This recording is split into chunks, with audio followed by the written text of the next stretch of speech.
Allô, ma belle gang, comment ça va? Ça fait trop longtemps que je vous ai parlé. Je pense que j'attendais le printemps. C'est le printemps. Aujourd'hui, il fait tellement beau, il y a un beau soleil. Et puis, ça va bien. Je me suis dit, ah, là, il est temps là, de continuer mon histoire. Là, c'est vraiment, là, ça fait longtemps. Puis, je suis certaine que vous voulez savoir un petit peu qu'est-ce qui s'est passé, là, après ça. Alors, je suis là et je continue. Quand on s'est laissé la dernière fois, j'arrivais à la maison après avoir été au Pakistan. Je revenais à la maison. Je vous ai dit comment c'était beau au Québec, la neige qui tombait, c'était vraiment beau. Alors, je vous ai tout raconté ça. Maintenant, je vais vous dire, quand je suis rentrée dans la maison, mais quel vide de revenir à la maison sans mon enfant. Le cœur me faisait mal, rentrer dans sa chambre, de voir tout le décor, et puis, il n'est plus là, il n'est plus là. Mais je me suis ressaisie très, très, très vite. Demandez-moi pas pourquoi, c'est probablement dans ma nature. Premièrement, je ne pouvais pas endurer, je ne pouvais pas voir mon conjoint blessé comme ça. Mon mari, pour moi, là, c'était insupportable de le voir blessé. Alors, tout de suite, ce que j'ai fait, ça a été, j'ai fermé la porte de la chambre. C'est sûr que la nuit et tout ça, là, je pleurais beaucoup et tout, mais j'essayais de ne pas le faire devant mon conjoint parce que je ne voulais pas l'encourager. Pour moi, ça me faisait très peur de le voir blessé comme ça. Alors, tout de suite, là, je me suis mis à l'œuvre. Ça, c'est qui je suis dans la vie. Mon conjoint, j'ai dit, bon, là, toi, ce que tu fais, là, tu retournes travailler, tu t'en vas travailler. Pour moi, je me disais, ça va échanger les idées pendant qu'il est au travail, au moins, il ne va pas penser à ça. Et puis, moi, je me suis empressée de changer complètement le décor de la chambre.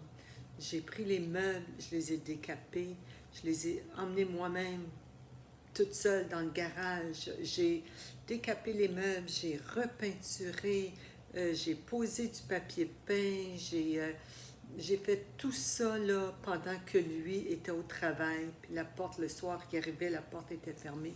Il n'avait aucune idée de ce que je faisais pendant la journée. Et puis, à un moment donné, puis là, je ne savais pas si mon enfant, ça serait une fille ou un garçon. Alors, j'ai décoré neutre avec du vert et du jaune. Et puis, mais la chambre était superbe, vraiment une belle chambre. J'étais vraiment fière de moi d'avoir accompli quelque chose comme ça, une chambre qui était très, très, très belle. Et puis, c'était très difficile aussi parce que c'était le temps des fêtes.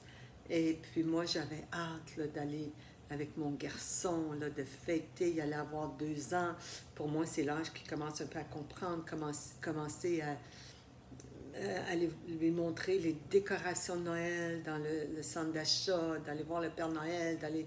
Pour moi, c'était très, très, très difficile, mais je continuais. Puis là, moi, ma mentalité, c'était, OK, on s'occupe des vivants, on s'occupe des gens. J'en ai perdu un.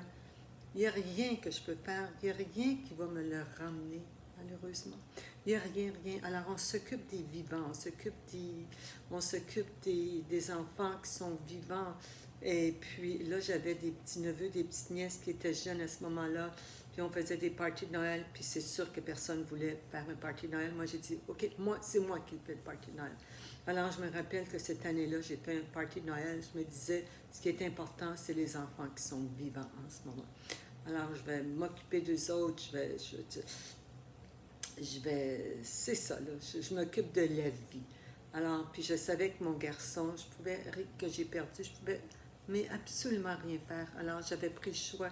Tu as le choix, Diane, de vraiment te laisser aller complètement, ou bien de te prendre en main. C'est sûr que j'étais très, très blessée, que le cœur me faisait mal, mais je me suis dit, on va de l'avant. Puis en plus, j'avais un bébé dans moi. Alors, je pouvais vraiment pas me laisser aller.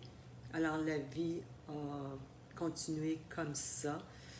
On a passé un temps des fêtes, et puis là, le temps avançait. J'allais accoucher au début du mois de mars. Au mois de février, mon conjoint me dit, là, il est temps pour toi de conduire l'auto. Je ne conduisais pas l'auto parce que j'avais une part de l'auto parce que quand on était jeune, ma mère criait toujours en auto. Mon père conduisait, je ne pense pas que mon père conduisait mal, là. Mon père était très calme, très... Et puis, ma mère criait toujours. Ah, fais attention, il y a ci, il y a ça. Puis, alors, elle nous a transmis cette part de l'auto.